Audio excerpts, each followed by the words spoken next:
If you feel help me.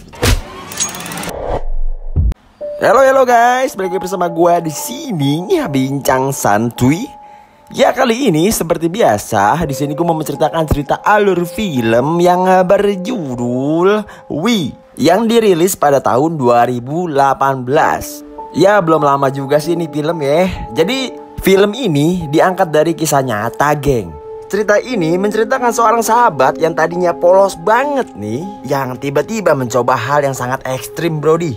Dari menjual temannya ke om sampai mendapatkan uang dengan cara yang tidak halal, bosku. Dan berujung dengan kematian. Jadi daripada kalian dengerin bacotin gue yang gak jelas ini, mending kalian masuk dulu ke intro dari Nando Belum Pulang. Dan jangan lupa pondasi, bosku.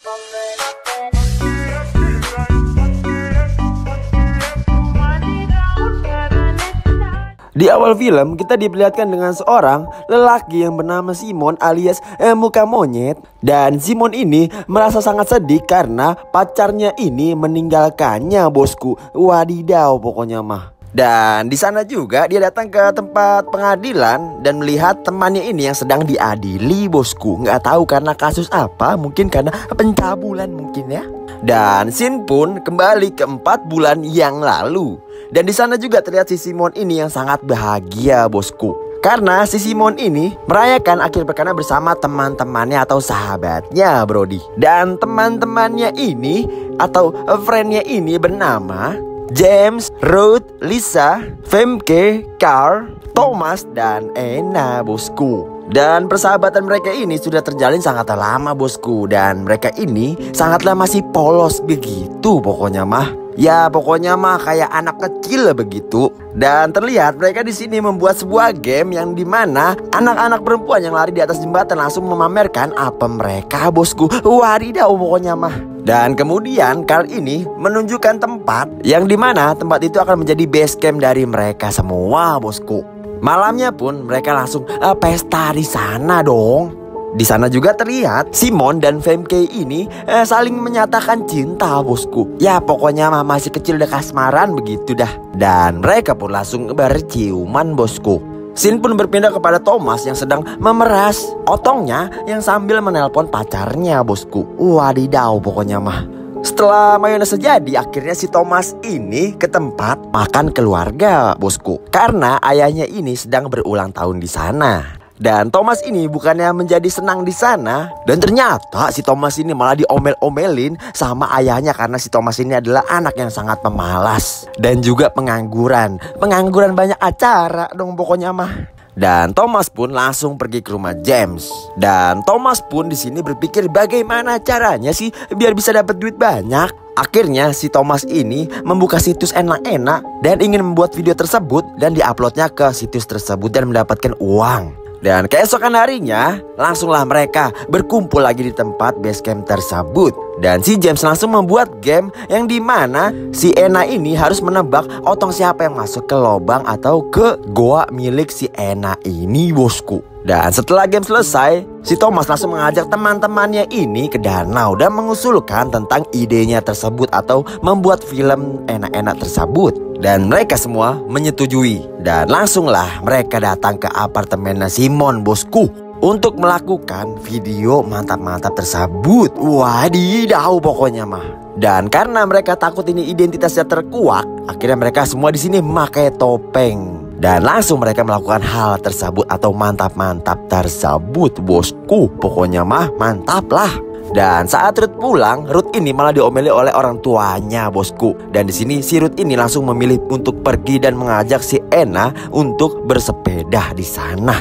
Setelah sampai rumahnya si Anna, si Ruth ini dan Anna ini langsung meminum minuman oplosan. Dan di sini Ruth curhat kalau ia suka dengan si Simon, bosku. Dan keesokan harinya si Ruth ini diajari oleh Simon untuk bermain genjotan yang benar dan mantap pokoknya mah. Dan si Ruth ini mulai menanyakan tentang hubungan Simon dan Femke ini, bosku. Dan Ruth ini sebenarnya ingin menyatakan cintanya kepada Simon karena di sini Ruth tidak memiliki keberanian untuk menyatakan cintanya kepada Simon.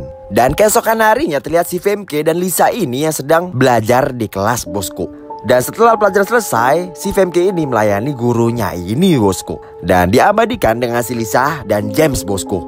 Dan setelah itu mereka langsung datang ke base camp mereka, bosku. Dan di sini si James ini mengabarkan kalau konten yang mereka buat di atas jembatan memakan korban. Bukannya merasa bersalah, di sini mereka malah bangga dengan konten mereka. Ya namanya juga bocah nggak jelas begitu ya. Saat si Lisa dan Femke ini pulang, si Femke ini berkata kalau omset bulan ini sangatlah besar, bosku. Dan di sana juga terlihat ada kuli yang menggoda mereka. Dan terlihat si Lisa ini bukannya takut, malahan si Lisa ini berpikir kalau ini adalah ladang bisnis untuk kita. Dan sempat-sempatnya mereka menawarkan harga untuk para kuli tersebut. Dan kuli yang sudah sakne sekali akhirnya langsunglah deal untuk melakukan mantap-mantap di tengah ladang, bosku. Karena mereka sudah memiliki uang, akhirnya mereka langsung menyewa apartemen dan jalan-jalan ke luar negeri. Ya pokoknya mah hedon banget lah. Di suatu hari saat mereka ada di base camp, Thomas ini mengajak teman-temannya untuk melakukan tebak otong yang pernah dilakukan oleh si Ena. Namun kali ini Thomas memilih si Femke untuk menjadi wanitanya tersebut. Karena si Femke ini adalah wanita paling laku, laris manis pokoknya mah. Dan Thomas pun langsung mengeluarkan batu es berbentuk otong dan langsung memasukkannya ke lubang si Femke, bosku. Wadidaw pokoknya mah dingin-dingin begitu. Femke langsung kaget dan di sana juga si Femke langsung menyedotkan palanya ke batu nisan. Dan mereka pun langsunglah panik karena si Femke ini tidak sadarkan diri, bosku. Sedangkan keberadaan mereka ini sangatlah jauh dari pemukiman warga. Dan akhirnya si Femke ini meninggal di perjalanan, namun mereka tetap membawanya ke rumah sakit. Dan si Thomas ini langsung membakar base camp mereka untuk menghilangkan jejak, bosku. Keesokan harinya mereka langsung menghadiri pemakaman si Femke ini. Dan di sini terlihat si Simon ini sangatlah sedih karena si Femke ini adalah kekasihnya, bosku. Bukannya bersedih, si Thomas ini malah mengajak dua wanita baru yang bernama Lesje dan Sarah untuk menambah konten di website mereka, bosku. Thomas pun semakin giat untuk menjual teman-temannya. Malahan dijual ke kalangan pejabat-pejabat atau petinggi-petinggi negara, bosku. Suatu hari mereka langsung berkumpul di suatu base camp dan akhirnya di sini si Sarah ini ngandung alias ngisi karena sering melayani om-om jahat di sana, bosku, atau melayani kliennya. Dan mereka berusaha menggugurkan kandungan si Sarah ini, bosku. Dan si Ruth ini mulai menonjoki perut si Sarah tersebut. Dan karena si pukulan Ruth ini sangatlah ragu-ragu, di sini Thomas langsung mengambil alih dan memukuli perut Sarah tersebut. Ya pokoknya mah kejam banget lah begitu ya. Dan Ruth ini tidak terima karena temannya ini dipukuli sekencang itu. Akhirnya mereka bertengkar, bosku. Ruth pun langsung pergi dari tempat tersebut. Kasus kematian Femke ini mulai diusut oleh Pak Polisi. Dan teman-teman Thomas mulai meninggalkannya satu persatu karena takut ketahuan bisnisnya ini terungkap oleh Pak Polisi. Dan Thomas pun punya akal untuk menyebarkan video enak-enak Femke dan wali kota di kota tersebut. Dan akhirnya kasus kematian Femke ini masuk ke persidangan. Dan di sini terlihat si Thomas ini menjadi saksi di sana, bosku. Dan video pun viral. Dan akhirnya wali kota menjadi tersangka dari kematian si Femke tersebut. Dan akhirnya bukti lebih mengarah ke pejabat dengan pelecehan seksual, bosku. Dan sidang ditutup dengan fakta yang tidak terungkap sama sekali. Dan di akhir film, Thomas menjemput si Simon ini dan memamerkan kekayaannya yang ia dapatkan dari film enak-enaknya, pokoknya mah begitu. Dan Simon pun berkata bahwa ia akan mengungkap kematian Femke yang sebenarnya ke hadapan Pak Polisi. Dan film pun selesai, bosku, dengan ending yang sangat mengkayakan, mengecerotkan sekali pokoknya mah. Oke, mungkin itu aja cerita dari Nando belum pulang. Bila kalian suka dengan video ini, jangan lupa di like, jangan lupa di komen, jangan lupa di subscribe, dan jangan lupa di bagiin ke teman-teman kalian pokoknya mah. Oke, mungkin itu aja. Terima kasih, bosku.